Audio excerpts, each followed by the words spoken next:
Halloween Horror Nights, here we are again. It's like a gory family reunion every single year with all of us. I see a lot of familiar faces out here. Awesome, good to see y'all. Welcome. My name is Mike Aiello. I am the creative director for Universal Orlando's Halloween Horror Nights, and this is my absolute favorite time of year. I'm very glad to be able to talk to you guys today about a lot of the content we have going on for Halloween Horror Nights 24. It is an awesome year. The lineup could not be bigger than we've had in our 24-year history. I mean, the amount of intellectual properties we're offering this year, the kind of quirky original content that we've got going on this year is unlike anything we've done before. And we're really happy that we are almost there in opening this event in just under 2 weeks, a week and a half away. We're doing this thing. So yeah, I'm going to briefly go through some of this content, but we've got people that created this stuff all year with us that are going to talk to you guys all night, and then we'll have a special surprise for you after all of that is over with. So let's get into the idea that we are bringing scare zones back. Woo! Yes, scare zones are coming back, and whoops, there we go. Masquerade Unstitched. This is located in our Avenue of the Stars, right in between Shrek and Despicable Me. It'll be this area of the park. Beautiful, beautiful zone. I know that's always a word I like to use. It's always weird when we talk about horror nights and Halloween and beautiful, but it really is a gorgeously grotesque area. If you guys have been to the park already, you can see some of the sites are starting to get put up out there. We've got a huge chandelier that's going to exist over top of the zone. With these candles that lie on either side of the stage right now, these will be out there as well, kind of giving us our entrance to the zone on both sides. It is a grotesque and gory gothic ballroom aesthetic. It is going to be really great as you enter the park. Really great impact for our guests as soon as they walk in. Over in our Central Park area, we've got Bayou of Blood. We've never really tackled voodoo before, or any type of Louisiana aspect, so we usually reserve that for Mardi Gras. But we're going to bring it to Halloween for this year. Bayou of Blood, a really great zone. In Central Park, in the past we've done pumpkins in overhead that are all synced to lighting and music. We're doing that with these really ornate jars that cover the entire Central Park area. Every hour we're going to do a human sacrifice. Yeah, it's going to happen. We've got a really awesome voodoo queen that our guests are going to see every hour performing a ritual sacrifice. You know, it's the good stuff. We've got Face Off. Is one of our scare zones. It's going to be located in our Hollywood section of the park. We've got a really cool relationship with Face Off and our Sci-Fi Network affiliation. Face Off is really close to our hearts because many contestants that have appeared on Face Off have been members of our makeup team. We've got two gentlemen back in here you guys can talk to later. Doc and Eric Garcia, one of two Garcia brothers that have been on the show.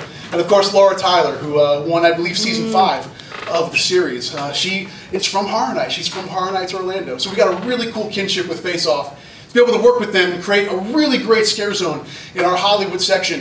We've built very ornate environments for 10 of the Face Off characters that have appeared over the last 7 seasons of the show will appear nightly for Halloween Horror Nights. 5 every half hour. Every 45 minutes you'll see 5 different characters.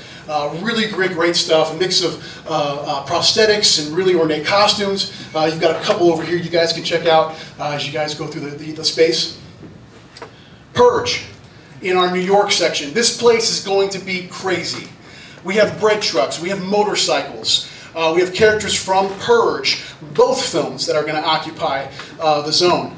This is heavy metal, this is chaos, it is everyone's right to purge. Everyone that has been given the right to purge. That's mainly our characters.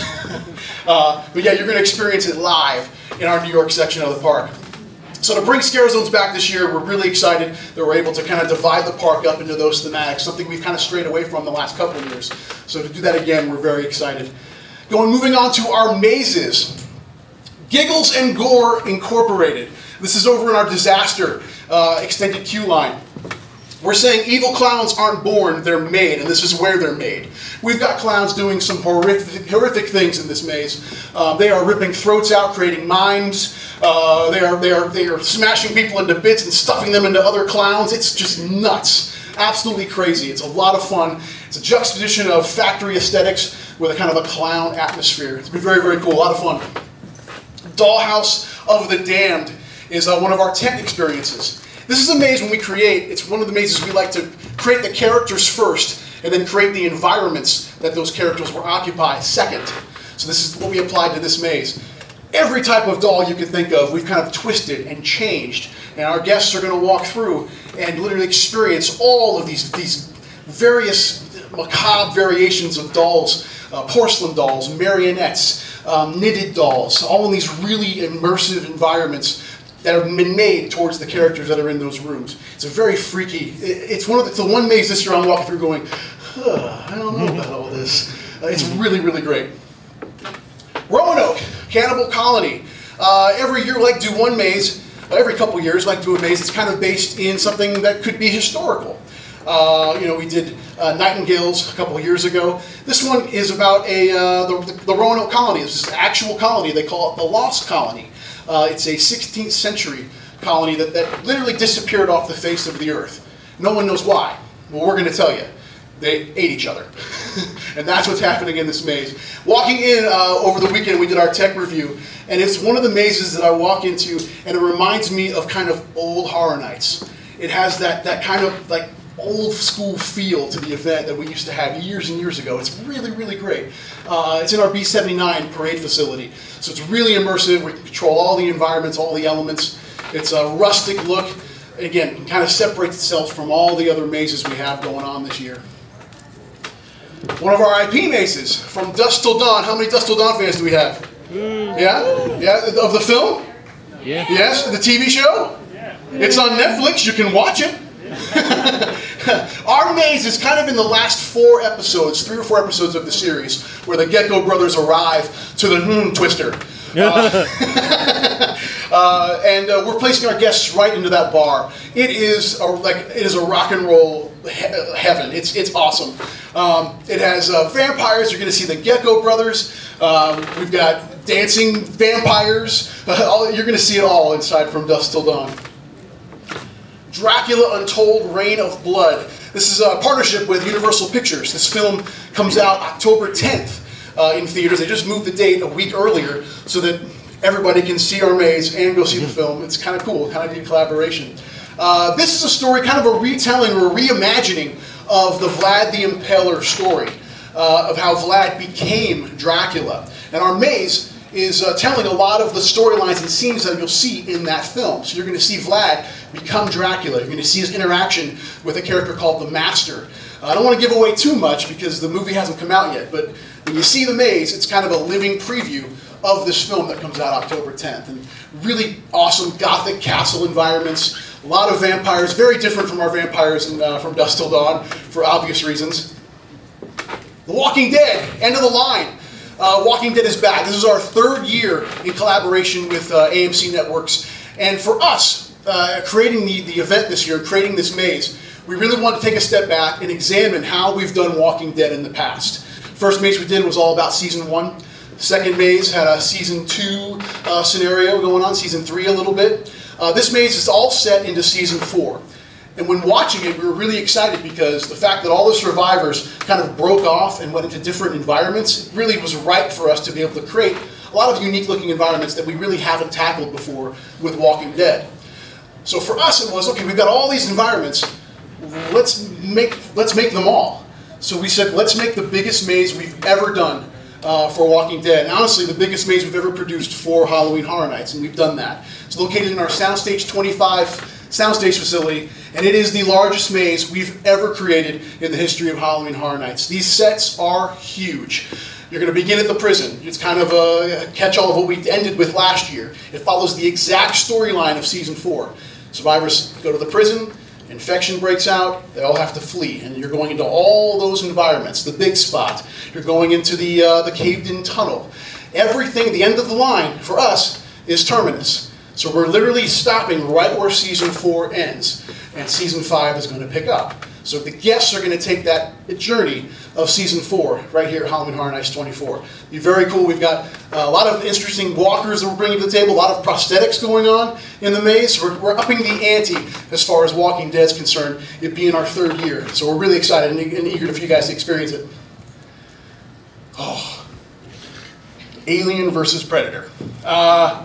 This is the maze, when we were deciding to do this, is a maze we're really excited about presenting, but also scared us to death. to try and recreate. It is massive. You're talking two of the most iconic monsters that have been in the modern age. Predators and aliens. Stan Winston created these characters. How are we going to be able to do these things justice? If we had not done an American Werewolf last year, we probably wouldn't have tackled it.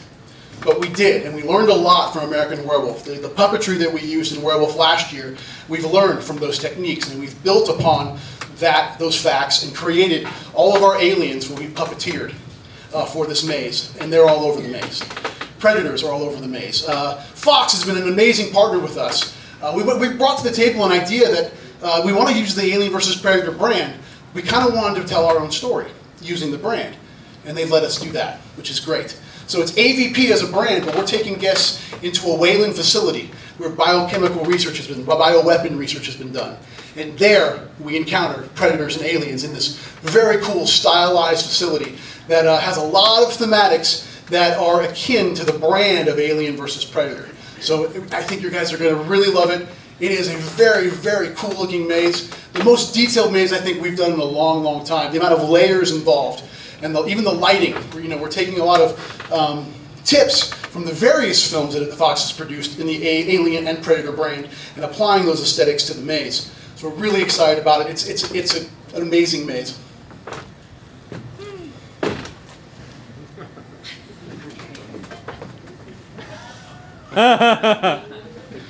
Those shoes were specially made. Christmas present 2 years ago from my wife. I'm a huge Halloween fan. We've been wanting to do this maze for a long, long time, and the cards just weren't hitting the table correctly, and we have it. We have it this year.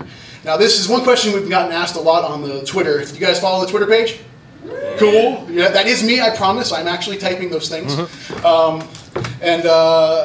for us, it was the question I've been getting is it John Carpenter's film? Is it the Rob Zombie remakes? It is John Carpenter's Halloween.